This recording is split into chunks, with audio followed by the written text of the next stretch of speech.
Ze is wat je noemt een telg uit een Griekse Kennedy-familie. Dora Bakoyannis, jarenlang in de Forbes Top 100 van machtigste vrouwen ter wereld. Absolute Griekse politieke elite. Premiersdochter, oud-minister van Buitenlandse Zaken, oud-burgemeester van Athene. Mede verantwoordelijk dus voor de Griekse leugen. It is another thing. En ze heeft het licht gezien. Met een nieuwe partij wil ze nu gaan hervormen en verder gaan dan de huidige Griekse regering. Het mes moet er fors in Griekenland, zegt ze. Deze week was ze in Nederland. Good evening. Good evening. Why did you lie to us? We never lied to you. The Greek lied to us. When? When you entered the Eurozone. The facts and figures surrounding the budget of the Greek government weren't right. Well, that's what some people say. Honestly, I was in opposition at the time, I don't know. But if they were not right, why did the European Union not check them? Well, why didn't you tell us they were not right? Because it was your task to tell us. Well, you had to present it was the right... Eurostat who was in Greece, and it was Eurostat who checked the figures. Yes, but you are one of the most powerful women in Greece. I hope so. Yes, well, you used to be and you still are. I used to be. Why didn't you tell us before? Why weren't you honest to us? I don't really believe that anybody knew the real situation and how big the crisis was. And I'm very, very honest with you.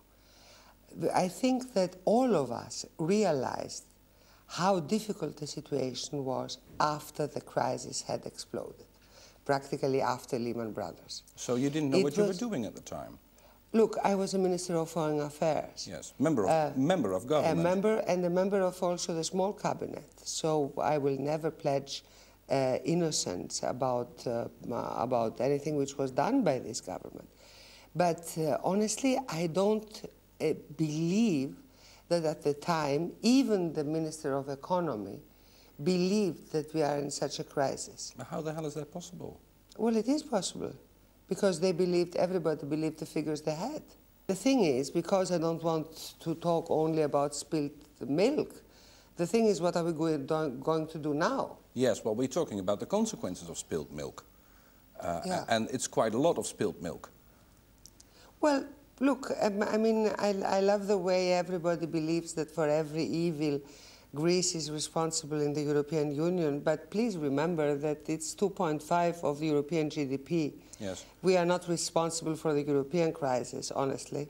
There are a lot of political leaders who think otherwise. I know, because it's they very easy. They think Greece is tearing down the whole financial and economical system in Europe. Do you really believe that a country with 2.5 of the European GDP could turn down the whole of the European Union? Well, there's a Belgian bank that's collapsing these two. Look, the truth is that we Greeks have our responsibility. Yeah. We know it, yes. We recognize it, and we are determined to change it. But the other truth is, either you like it or not, that the European Union is in a crisis, that the euro is in a crisis. Because of Greece, they say. No, because it's not because of Greece, it's because of the whole international crisis, which split over from the United States. If you have a problem with your banks in the Netherlands, it's not the fault of Greece. But there is a Belgian bank that's on the brink of collapsing this week. Part of the causes is that they invested in Greece. There are many people who invested in Greece and they did not collapse.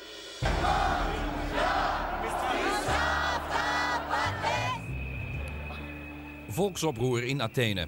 De Grieken gaan massaal de straat op. Hun belastingmoraal mag dan niet geweldig zijn geweest de afgelopen decennia. Zij zijn het wel die nu moeten bloeden voor de fouten van de politieke elite.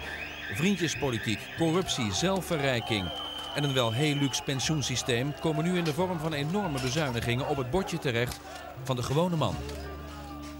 Did you ever say sorry to the Greek people? Oh, many times, but you know, there is an argument in Greece.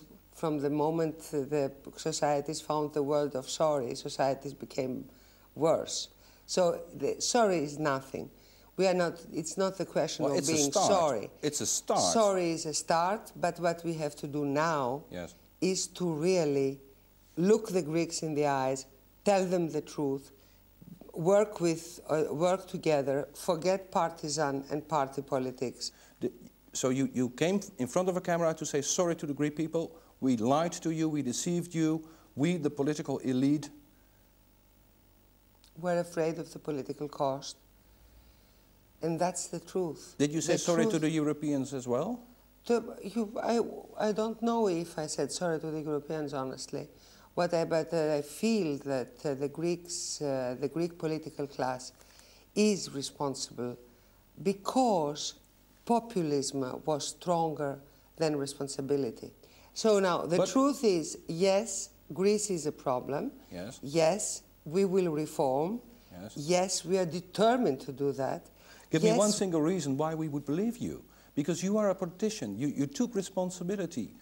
Why should the Greeks believe you? Why should we in Europe believe you?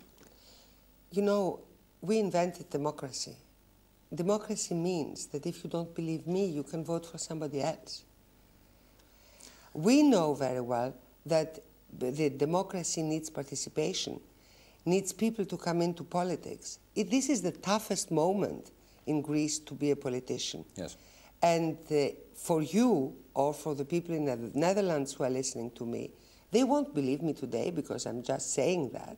So I'm perfectly aware that we will have to deliver. They will have to see results of our efforts, results of our determination, so that they can believe me again. But it's not about the Dutch people, it's about the Greek people. They are suffering. There are strikes every day. You are stuck in this country because you can't go back because of the strikes. Those people say we are already drowning. So why do we have to bleed for the failures of the political elite?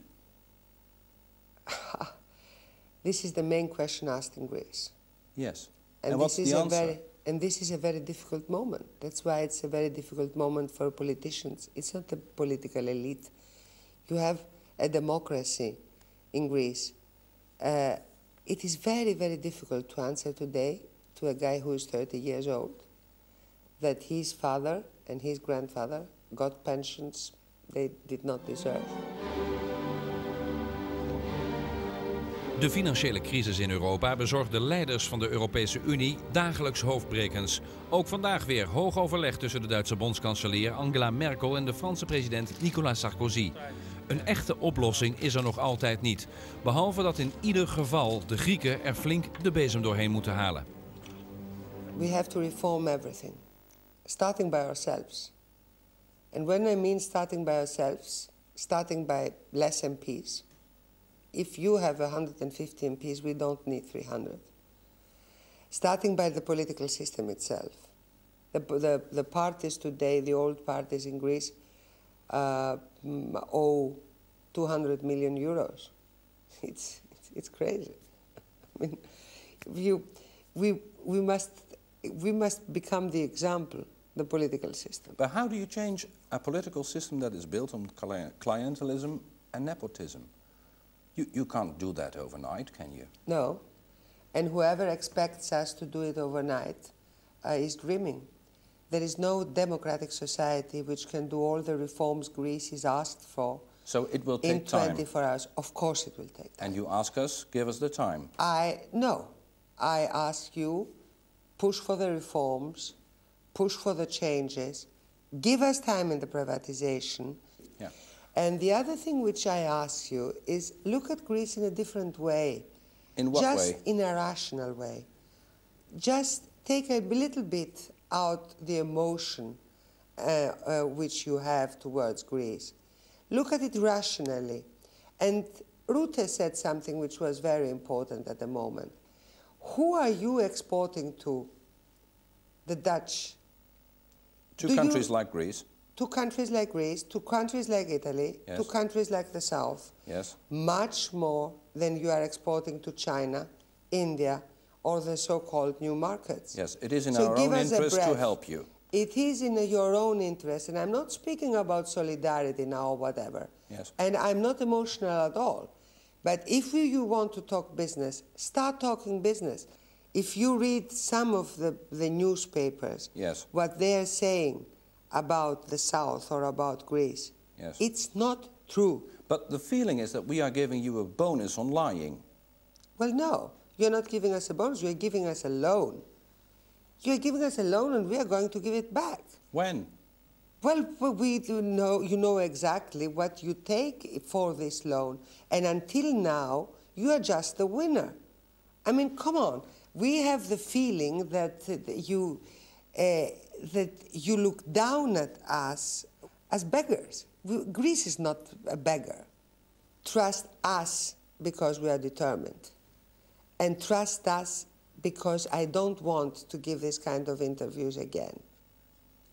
Thank you very much. You're welcome. Ga voor het hele interview naar onze website. Thanks.